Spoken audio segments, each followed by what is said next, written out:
chaîne 3, le journal. Le journal de la mi-journée qui vous est présenté par Siham Bacha. Siham, bonjour. Bonjour à tous. Au sommaire, le dépôt des candidatures pour le renouvellement par moitié des membres élus du Conseil de la Nation est ouvert. Le corps électoral concerné a été convoqué hier par le président de la République. En visite à Alger, le patron de l'Africom, le commandement des États-Unis pour l'Afrique, a été reçu hier par le président de la République, le chef d'état-major de l'ANP. Le commandant Langlais s'est félicité de la qualité des relations bilatérales. À suivre, l'APS qui répond aux médias français concernant la prétendue dette de l'Algérie auprès des hôpitaux français ou encore le recadrage du ministre de l'Intérieur par le parquet de Paris suite à son dérapage sur les réseaux sociaux. Le chef de la diplomatie algérienne a présidé ce jeudi une réunion du Conseil de sécurité sur la coopération ONU-Ligue arabe. En Palestine occupée, le massacre se poursuit à Jenin. Le bilan s'élève désormais à 13 morts. Et puis sport handball, deuxième match de classement pour le 7 national au championnat du monde.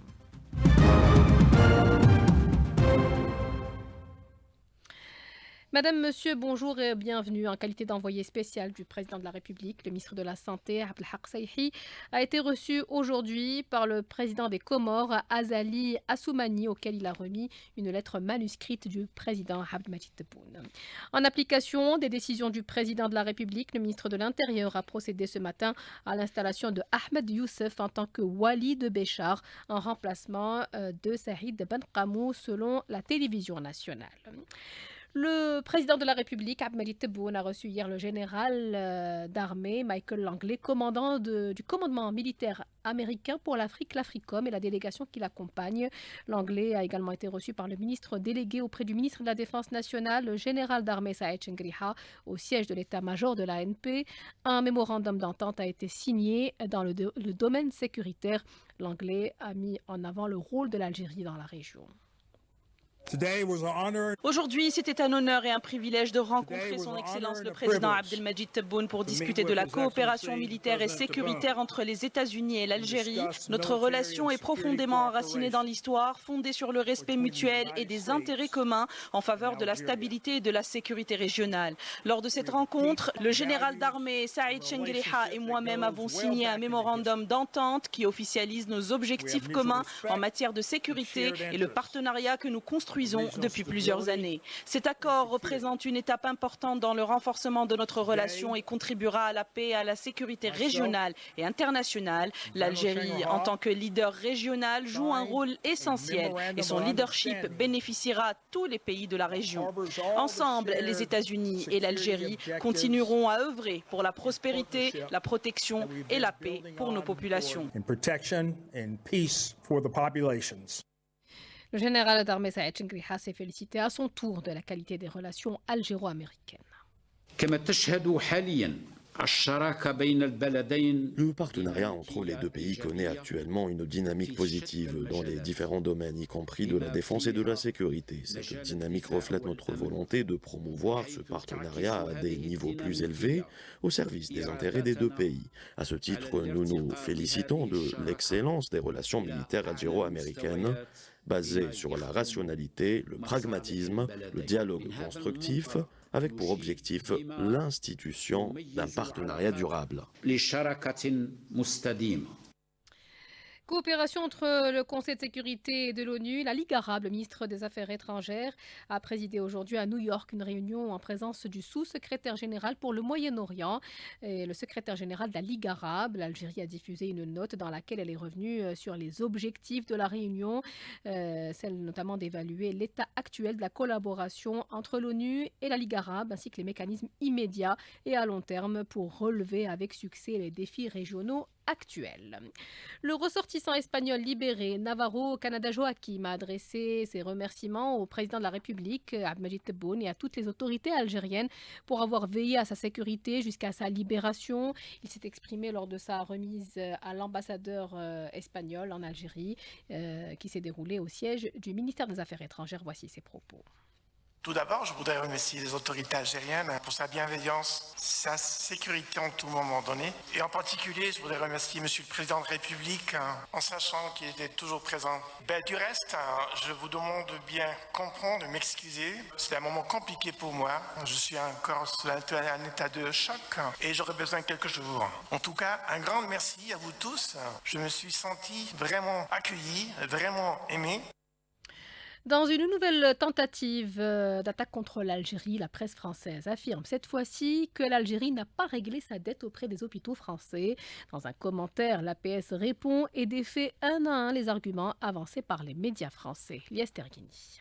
Ce qui se dit et s'écrit sur des prétendues factures de soins non payés par l'Algérie auprès des hôpitaux français relève du mensonge et de la mauvaise foi qui alimente cette campagne haineuse contre l'Algérie, une campagne où tous les coups sont permis. Faut-il rappeler à ces polémistes à la solde de l'extrême droite française que dans le cadre de la Convention algéro-française de sécurité sociale relative aux soins dispensés en France aux ressortissants algériens, que l'Algérie a payé rubis sur ongle ses factures. De 2010 à 2019, plus de 93 millions d'euros ont été transférés aux hôpitaux français. De 2020 à 2024, ce ne sont pas moins de 23 millions d'euros qui ont connu le même chemin. L'Algérie paye toujours ses dettes lorsqu'elles sont bien justifiées. D'ailleurs, n'est-ce pas Alger qui ne cesse de demander à la partie française de tenir une réunion de la commission mixte pour apurer ses créances d'un montant de 2,5 millions d'euros, frais d'hospitalisation de 2018 à 2024. Cette réunion que la partie française évite est une étape cruciale pour arrêter les sommes exactes des dus et seulement des dus justifiés comme étant des prestations fournies à des citoyens algériens. Car il ne faudrait pas non plus abuser de la bonne disposition de l'Algérie à payer et pour cela il est impératif que ces factures soient bien celles de citoyens algériens soignés dans les hôpitaux français sous les formes d'usage de la prise en charge bel et bien définies. Car il est devenu courant dans ces infrastructures sanitaires de France de marquer des patients à tort et à travers, probablement des non-algériens, sur le très commode carnet de dettes d'Alger. Et d'ailleurs, si cela intéresse ces médias français de la haine, l'Algérie ne transfère plus ses ressortissants vers les hôpitaux français.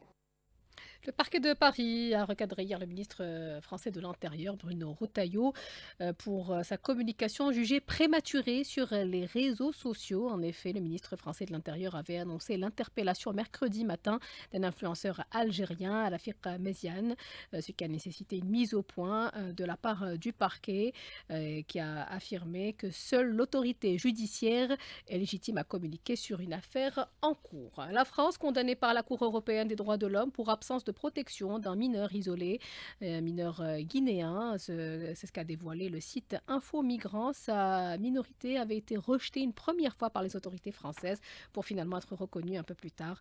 Durant ce laps de temps, le jeune migrant a été livré à lui-même. Le chef de l'État a signé hier un décret présidentiel portant convocation du corps électoral pour le 9 mars en vue du renouvellement par moitié des membres élus du Conseil de la Nation. À ce propos, l'autorité nationale indépendante des élections informe les élus locaux et candidats potentiels au poste de sénateur que le dépôt des formulaires débute aujourd'hui et s'étendra sur toute la semaine entre 8h et 16h. Le Conseil de la Nation tient aujourd'hui une séance plénière consacrée à l'adoption de 2 textes de loi. Le premier est relatif à la gestion, au contrôle et à l'élimination des déchets. Le second à la protection et à la promotion des personnes à besoins spécifiques. À la Chambre basse du Parlement, des questions orales sont adressées aujourd'hui à plusieurs ministres, dont celui de l'Éducation nationale, le travail ou encore l'agriculture. En réunion du gouvernement, l'exécutif s'est penché hier sur les différentes mesures proposées pour la révision des programmes scolaires de manière à permettre leur développement et d'en réduire le volume. Selon le ministre de l'Éducation, les travaux concernent le programme scolaire de la 3e année primaire qui ont déjà commencé, s'étendront pour couvrir les 3 cycles d'enseignement.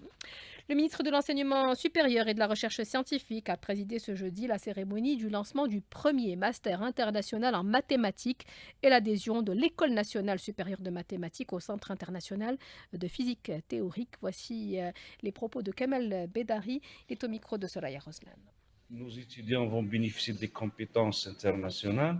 La mise en place d'un doctorat conjoint et d'un master international conjoint va former nos étudiants, va mettre en place et réaliser cette stratégie du secteur de l'enseignement supérieur de la recherche scientifique durant ce quinquennat. Donc, les lignes bougent. Nous formons des étudiants ouverts, des citoyens, des étudiants qui communiquent, des étudiants qui maîtrisent les logiciels, qui maîtrisent l'intelligence artificielle, qui maîtrisent les mathématiques. Et voici, donc, c'est l'avenir qui commence aujourd'hui.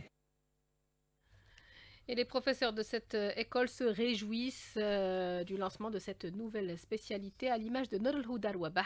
Elle est également au micro de Soraya Roslan. On a vraiment besoin que nos étudiants aillent vers tout ce qui est application, vers tout ce qui est monde réel, le monde de travail, et ça va leur permettre d'avoir des débouchés d'employabilité. Nos étudiants vont avoir l'avantage d'avoir un frottement avec d'autres enseignants qui viennent de l'étranger. On a vraiment un éventail très très large d'enseignants qui font des va-et-vient à l'école dans le but exactement de nourrir ce master international. Ça ne va qu'enrichir le bagage de nos étudiants, un impact aussi positif pour nous en tant qu'enseignants, parce que ce frottement va justement nous permettre d'avoir d'autres points de vue, de s'ouvrir vers d'autres axes peut-être. Cette discussion-là mène toujours vers un projet de recherche ou encore une idée de start-up ou encore on a aussi des étudiants qui sont très très intéressés par tout ce qui est de la biotechnologie, de la biophysique, donc ça peut être bénéfique dans les deux sens. Alnaft et Chevron ont signé hier un accord pour une étude du potentiel offshore sur nos côtes. Dans l'invité du jour, le président de l'Agence nationale pour la valorisation des ressources en hydrocarbures a expliqué que le marché algérien intéresse les investisseurs étrangers de différents pays. En témoigne le nombre de soumissions au dernier appel d'offres lancé par l'agence. Son président, Morad Belledjham, répondait ce matin aux questions de Nariman Mandil. Aujourd'hui, on a plus d'une trentaine de compagnies qui ont manifesté leur intérêt. On est, je pense, à 35-36 compagnies qui ont manifesté leurs intérêts. Et ceux qui sont en cours de terminer le processus d'accès au data room, nous avons 24 compagnies. Donc, nous, on table sur une trentaine de compagnies pour les 6 projets qu'on a offerts dans notre bid round. Il y a des compagnies du monde entier. Nous avons une compagnie de l'Amérique latine, nous avons des compagnies américaines, nous avons des compagnies européennes, nous avons beaucoup de compagnies asiatiques. Donc l'éventail est très important. Le groupe Sonatrach a annoncé ce jeudi le retour des journées scientifiques et techniques en organisant sa 12e édition du 23 au 25 juin au centre des conventions d'Oran.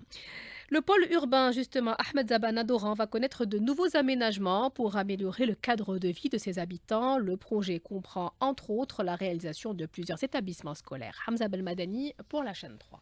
Le pôle urbain Ahmed Zabana à Mesreguine, à l'ouest d'Oran, est l'une des extensions urbanistiques les plus importantes dans la capitale de l'ouest. Une mise à jour de l'étude d'aménagement de ce pôle a été présentée récemment lors d'une visite du élu d'Oran, Samir Shibani, sur place.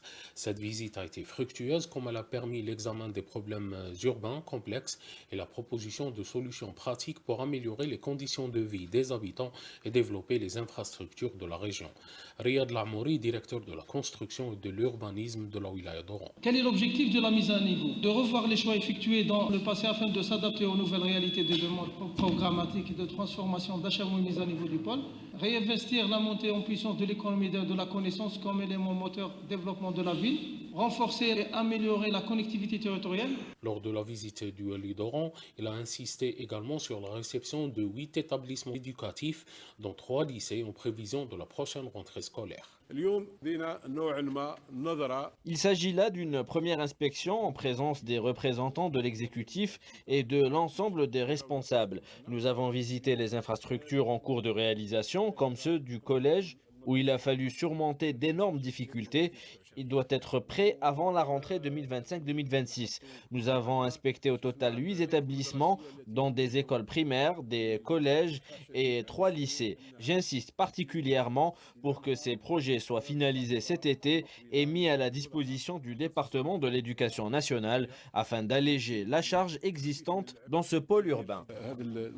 Il a mis en avant l'importance de suivre l'avancement des projets et d'améliorer la qualité de vie au sein du pôle, précisant que ces problèmes nécessitent des solutions durables et globales.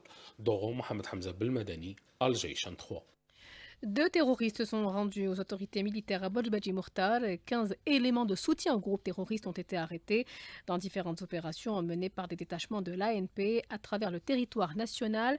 Et cela durant la période allant du 15 au 21 janvier, indique aujourd'hui un bilan opérationnel de l'ANP. Le Croissant Rouge algérien a lancé une caravane humanitaire. Celle-ci doit collecter des dons au profit des Razaouis. Pour l'instant, la caravane sillonne l'est du pays. Voici la présidente du Croissant Rouge algérien, Ebtissam Hamlaoui, contactée ce matin par Smaïl Mimouni. Nous avons participé également au lancement de la première caravane d'aide humanitaire au profit de Gaza, lancée par le comité local de Mbouari avec plus de 120 tonnes d'aide humanitaire.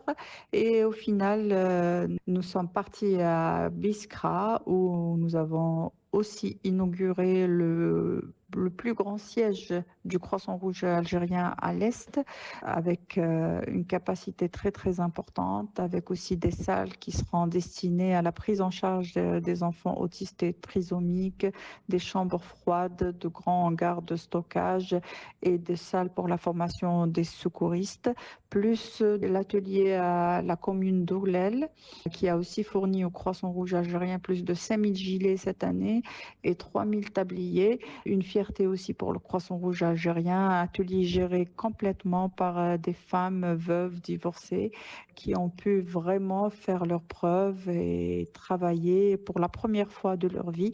10 ateliers de couture sont en cours de réalisation au niveau de différentes wilayas pour l'année 2025.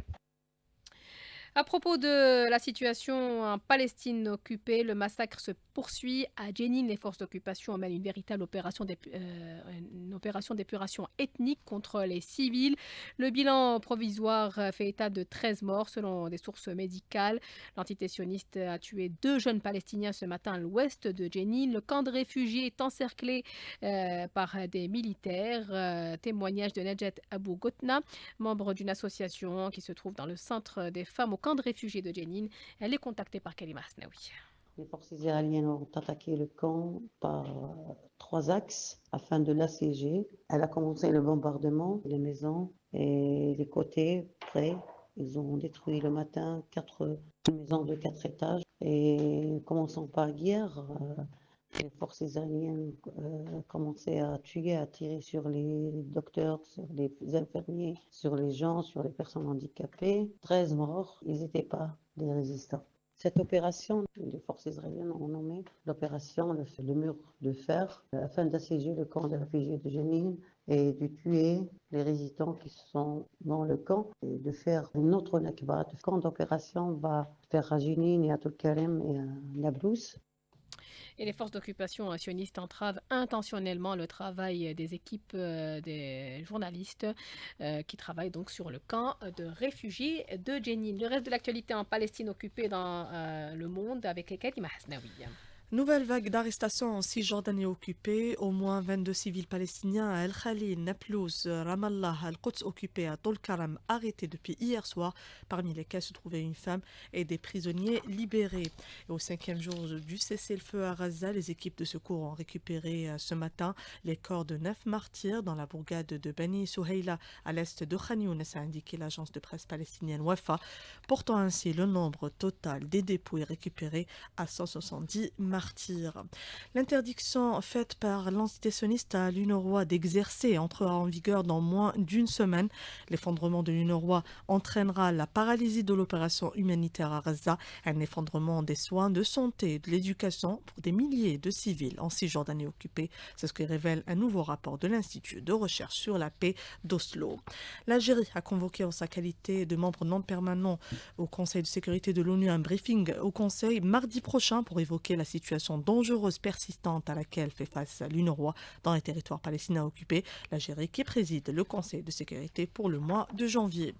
Des procureurs suisses examinent plusieurs plaintes déposées par des ONG pour incitation au génocide à Gaza contre le président de l'entité israélienne Isaac Herzog, lequel a visité la Suisse cette semaine pour participer au Forum économique mondial à Davos, indique l'agence de presse suisse. Le procureur général n'a fourni aucun détail spécifique sur les plaintes déposées. Au Maroc, grande mobilisation au sit-in tenue hier soir devant la cour d'appel de Dal-Baïda pour dénoncer la criminalisation de la solidarité avec le peuple palestinien. Cette manifestation a été organisée par le mouvement BDS Maroc, le mouvement boycott des investissements et sanctions contre Israël, suite à l'arrestation arbitraire du militant Smaïl El-Ghazaoui en raison de ses positions contre la normalisation et en faveur de la cause juste palestinienne. Forum économique mondial de Davos en Suisse, le ministre des Affaires étrangères syrien a affirmé que l'économie de son pays sera ouverte et ouvrira la voie aux investissements étrangers en vue d'établir des partenariats avec des pays du monde entier, a indiqué l'agence de presse syrienne. Et justement, l'Algérie a convoqué pour lundi prochain des consultations à huis clos au Conseil de sécurité concernant la situation en Syrie. Venons à cette journée d'études organisée aujourd'hui par l'INESC, l'Institut national d'études et de stratégie globale. Elle porte sur les mémoires du défunt Moudjahed Mohamed Saïd Mahsouzi, baptisé J'ai vécu le pire et le meilleur. Mohamed Saïd Mahsouzi est un véritable symbole de résistance, nous dit Abdelaziz Mjahad, directeur général de l'INESC. Il est au micro de Smaïl Mimouni.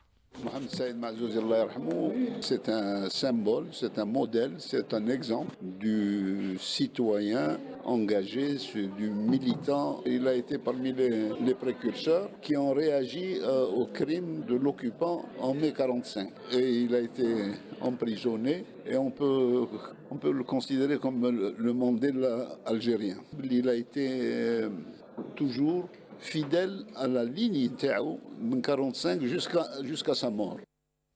Et on arrive au sport, le handball et deuxième match de classement pour le 7 national. Rostom Yahya Shrif.